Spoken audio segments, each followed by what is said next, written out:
नमस्कार दोस्तों, भूतकाल की बातों के छठे एपिसोड में आपका स्वागत है। आज हम बात करेंगे रेलवे मैन ऑफ इंडिया की।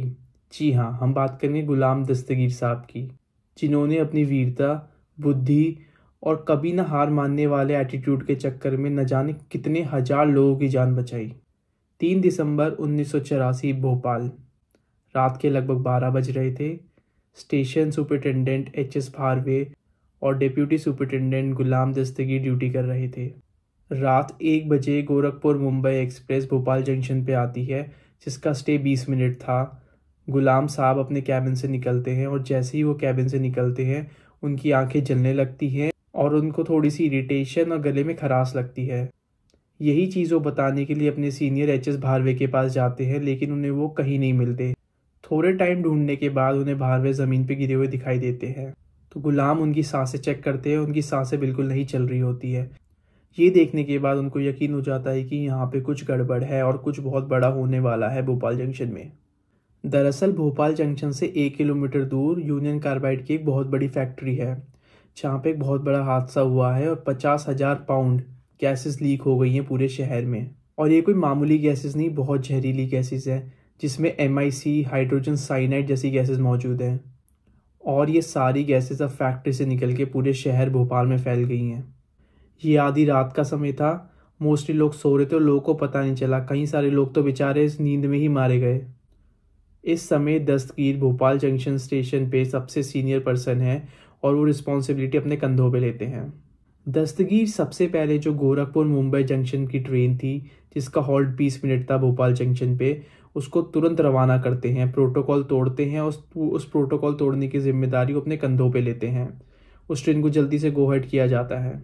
अगर वो ट्रेन भोपाल जंक्शन पे कुछ देर और रहती तो न जाने कितने हज़ारों लोग कंटेमिनेटेड हो जाते इस गैस से। और जैसे ही टाइम बीतने लगता है, लोगों को सांस लेने में और ज़्यादा तकलीफ होने लगती है। जो अमीर लोग थे, जिनके पास खुद की गाड़ी थी, वो शहर छोड़ने का डिसीजन लेते हैं। और जो बेचारे गरीब थे, वो सब भोपाल जंक्शन की तरफ भागते हैं ताकि कोई ट्रेन पकड़ सके और वो भोपाल से बाहर जा सके। किसी भी इंसान को भनक भी नहीं थी कि उनका सामना किस चीज़ से हुआ है।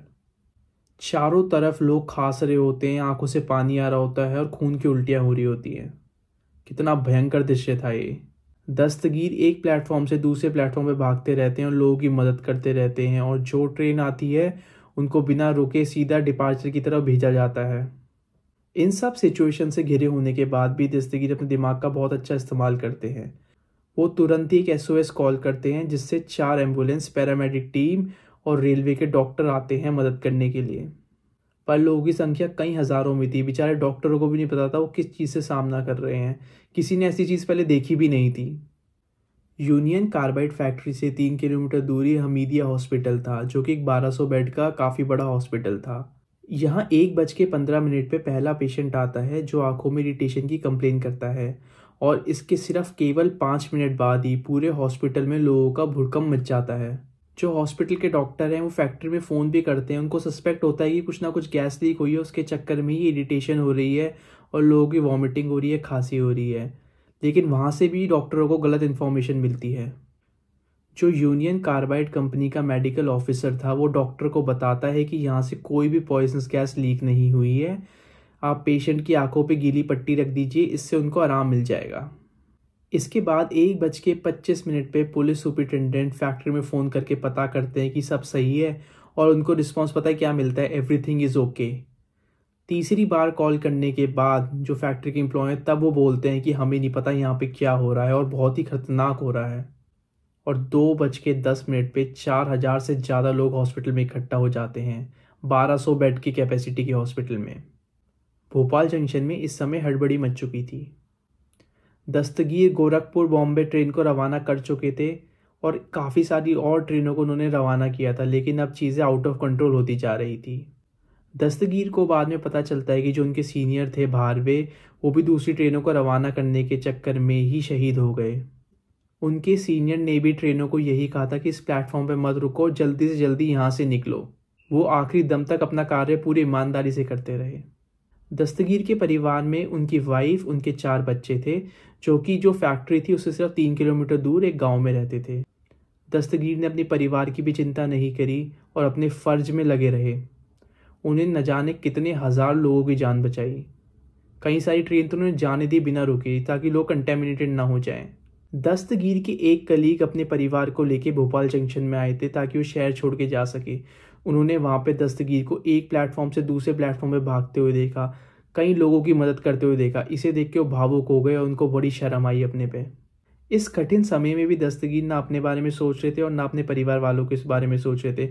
उनका बस एक ही मकसद था, ज़्यादा से ज़्यादा लोगों की मदद करना। ये बहुत कम देखने को मिलता है। जैसे ही कठिन समय आता है, सब सबसे पहले अपने परिवार के बारे में सोचते हैं। ऐसे लोग बहुत ही कम देखने को मिलते हैं। बहुत बुरा दिन था इंडिया के इतिहास में। पता नहीं कितने लोग मारे गए। ऑफिशियल रिकॉर्ड तो सिर्फ 3,700 लोगों का था, लेकिन कई हज़ार लोग मारे गए। ना ही केवल लोग मारे गए, कई लोगों को आगे जाके कैंसर हुआ। कई सारी पीढ़ी तो बेचारी अंडर नरिश्ड पैदा हुई, काफ़ी सारी बीमारियों के साथ पैदा हुई। इस बात को 39 साल हो गए, लेकिन अभी भी जो लोग हैं वहाँ पे उनको भी इंसाफ नहीं मिला है पूरी तरीके से, और बहुत बुरी कंडीशन है उनकी। अभी भी जो बच्चे पैदा हो रहे हैं वो अंडर नरिश्ड हो रहे हैं वहाँ पे और बीमारियों के साथ हो रहे हैं। 39 साल से लोग इस सदमे में रह रहे हैं, इस जख्म को अभी भी अपने अंदर दबाए बैठे हैं और कोई उनकी मदद करने वाला नहीं है, कोई उनके दर्द को सुनने वाला नहीं है। उनकी कोई मेंटल ट्रीटमेंट भी नहीं हुई है। कई सारे एनजीओ हैं जो कि अभी ट्राई कर रहे हैं कि उनकी साइकोलॉजिकल तरीके से मदद की जाए, उनको समझाया जाए और उनके दर्द को समझा जाए। गुलाम दस्तगीर इस इंसिडेंट से तो बच जाते हैं, पर उनकी ज़िंदगी के आखिरी 19 साल होते हैं उनको हॉस्पिटल के चक्कर काटने में ही बिताने पड़ते हैं। 1996 में उनको कैंसर डिटेक्ट होता है और 2003 जनवरी के महीने में उनकी मृत्यु हो जाती है। मुझे यकीन है गुलाम दस्तगीर के बारे में हम में से किसी ने नहीं सुना होगा। ये वो अनसंग हीरो हैं जिनके बारे में कहीं किसी किताब में मेंशन नहीं होता, लेकिन वो ऐसा काम करके जाते हैं कि दुनिया उनको हमेशा याद रखती है। मैं चाहता हूँ कि मेरी इस वीडियो के ज़रिए गुलाम दस्तगीर की कहानी सबको पता चले, खासकर बच्चों को पता चले और उनको एक प्रेरणा मिले अच्छा इंसान बनने की और अपने कर्म को बहुत ही अच्छी तरीके से करने की। जय हिंद, जय भारत।